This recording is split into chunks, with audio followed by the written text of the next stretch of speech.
પંચમહાલ જિલ્લામાં હવામાન વિભાગ દ્વારા ઓરેન્જ એલર્ટ જાહેર કરવામાં આવ્યું છે, જે મુજબ આજ રાતથી શનિવાર સવાર સુધી ભારેથી અતિ ભારે વરસાદની આગાહી છે। આ સ્થિતિને પહોંચી વળવા જિલ્લા તંત્ર સ્ટેન્ડ બાય મોડ પર છે, જેમાં એસડીઆરએફની 2 અને એનડીઆરએફની 1 ટીમ તૈનાત કરવામાં આવી છે અને જરૂર જણાશે તો નીચાણવાળા વિસ્તારોમાંથી લોકોનું રેસ્ક્યુ કરવામાં આવશે।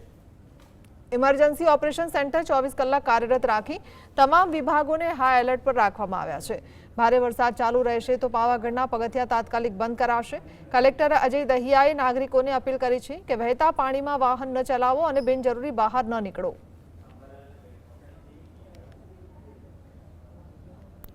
તમામ ગામડાઓમાં અને નગરના વિસ્તારમાં તમામ વિભાગની ટીમોને અમને સ્ટેન્ડ 2 એલર્ટ મોડમાં કરી દીધા છે। પંચમહાલ જિલ્લામાં આપણી પાસે 2 એસડીઆરએફની ટુકડી છે અને 1 એનડીઆરએફની ટુકડી છે।